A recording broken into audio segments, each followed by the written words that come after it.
What's going on, guys? Thank you so much for hopping back into the channel. I was taking a look over at the pitch meeting site and saw that there were a few that I hadn't seen that I probably should have by now. And one of them was the pitch meeting for Obi Wan Kenobi. So I figured we could take a look at that. So let's check it out. So, you have some Star Wars milk for me? What, like the blue milk? No, like another way to milk the franchise we bought for billions of dollars. Oh, right. Yes, sir, I do. So amazing. True. So what did you have true. in mind? I was thinking we'd do an Obi Wan Kenobi show for Disney Plus. Oh, that's a very recognizable name. It sure is, sir. So this would take place 10 years after Revenge of the Sith, and Obi-Wan is living on Tatooine and looking at a little boy through some binoculars. Watching people through binoculars is tight. Generally not, yeah, no, sir. But this is a 10-year-old Luke Skywalker. He's from the Star Wars Holiday Special. Amongst other things, yeah. That's so painful. Obi-Wan is keeping an eye on him, you know, in case anything happens. Oh, right. And you know, in the past 10 years, Obi-Wan hasn't been doing any training or Force stuff, so he's pretty weak now. So how is he intending to protect Luke if anything happened? Oh, unclear. But so then on Alderaan, a 10-year-old Princess Leia gets kidnapped. Oh, she's from Rogue One, a Star Wars story. Yeah, other things too, though, and she almost gets away because these bad guys are like clumsily whacking their faces on tree branches and stuff, But falling it's over. Flea. Oh, wait, is this a cartoon? Occasionally it is, sir, yeah. Well, okay then. So then her adoptive father, Bail Organa, goes to see Obi-Wan like, what's up, dude? You gotta save her. Isn't he a pretty powerful dude? Wouldn't he have a bunch of aides and guards and security people and stuff? Yeah, but Obi-Wan's the protagonist, so he asks for his help. Right, and it turns out this Inquisitor Reva planned the whole thing because she wants to get Obi-Wan. What do you mean? Well, see, she found a connection between the two of them in the archives, so she's like, oh, if I take Bail Organa's daughter, he's definitely gonna go to this guy he hasn't spoken to in like a decade for help. Oh, a very 100, big leap. yeah. And why does she want Obi-Wan? Because she wants to impress Anakin Skywalker. He's from The Mandalorian. Nope. Oh, I got that one wrong. Yeah, no, he's from practically everything else, and he's Darth Vader now, and if she brings him Obi-Wan, he might make her Grand Inquisitor. Oh, wow, wow, wow.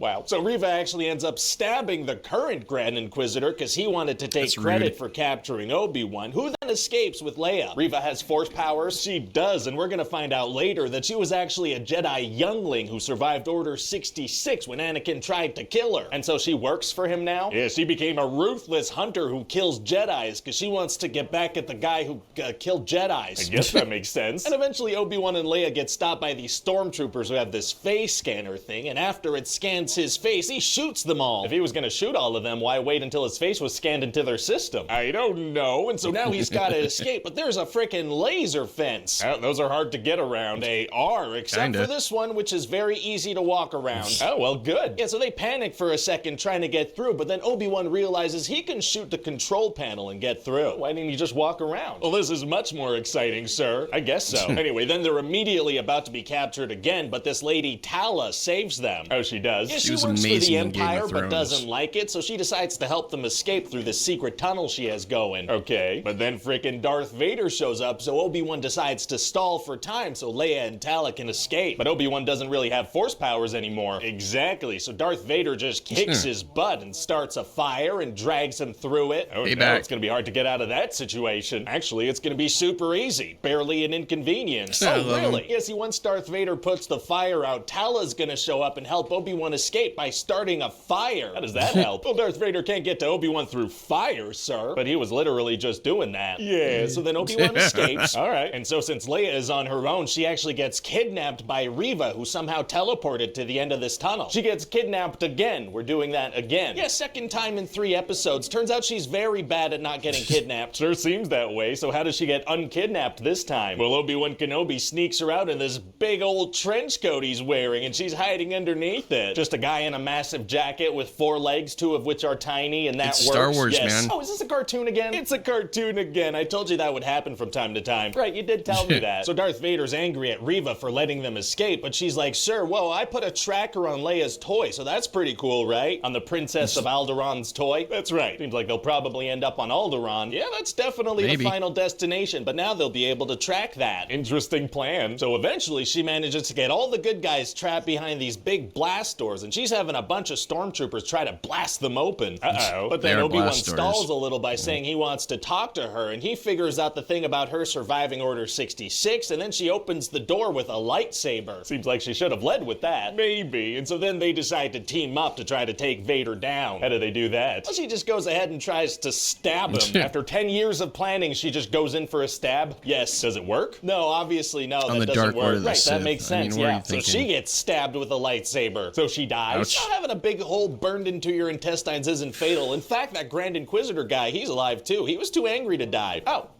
Okay. So then there's going to be a big fight between Darth Vader and Obi Wan Kenobi. So but badass. Obi-Wan still doesn't have force powers. Oh, well, those come back. Oh, they do. What happens? He thinks about stuff and they come back. Well, great. So Vader gets the high ground and buries Obi-Wan under some rocks and then walks away and leaves him for dead. Okay, does nobody take a second to verify that the person they've tried to kill is actually dead? Not in this particular show, no. Oh, okay. And then Obi-Wan escapes and slices Vader's helmet open and they have a little chat. About what? Well, Vader's like, hey, I'm the one who killed Anakin Skywalker, okay? And he's kind of crazy happy about it. Wow. So then Obi-Wan is like, wow, well, okay, then I guess my friend truly is dead, and he walks away. Wait, why doesn't he kill him if he truly thinks his friend is dead and this is a crazy murderous monster guy? Well, Vader's got to be in several movies after this, so it's kind of like, oh, it's a contract issue. He's got to be in those movies. Right. And meanwhile, Reva has figured out who Luke Skywalker is. How does she figure that out? Well, it turns out Bail Organa sent Obi-Wan a message being like, hey, I know we said no communications, but here's a detailed communication because I think maybe something happened to you.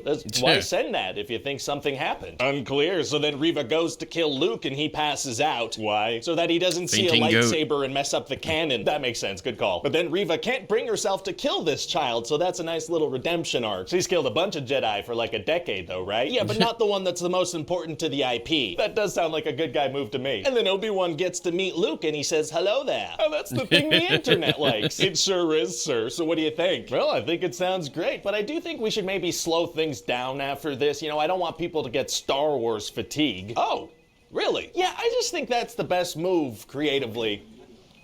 No, I'm just kidding. We're gonna keep churning these out till they stop making money. You got me, sir. Jeez, man. Hi everybody, really Ryan here. Thanks for watching that pitch meeting. Hope you liked it. And if you hadn't heard, pitch meetings are now on their very own channel. So if you could hit that subscribe button, that'd be very appreciated. You can also leave me a comment down below letting me know what other movies you'd like to see pitches for. And I'm gonna put my thumb down now.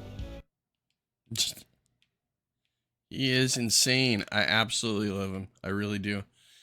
All right, guys. I hope you had as much fun with it as I did. He just never, like, just the common sense that gets interjected, I think, is what I love the most about it. It's like he calls every single one that he does on all their BS. You know, I mean, it's just awesome. And it's funny as hell. Thank you so much, everybody, for being in here. The link for this one is actually going to be down in the description. So please feel free to hit it up, show him some love. I am going to go ahead and get off of here, and I will catch you guys in the next video. Thanks for being here, guys. Love you guys.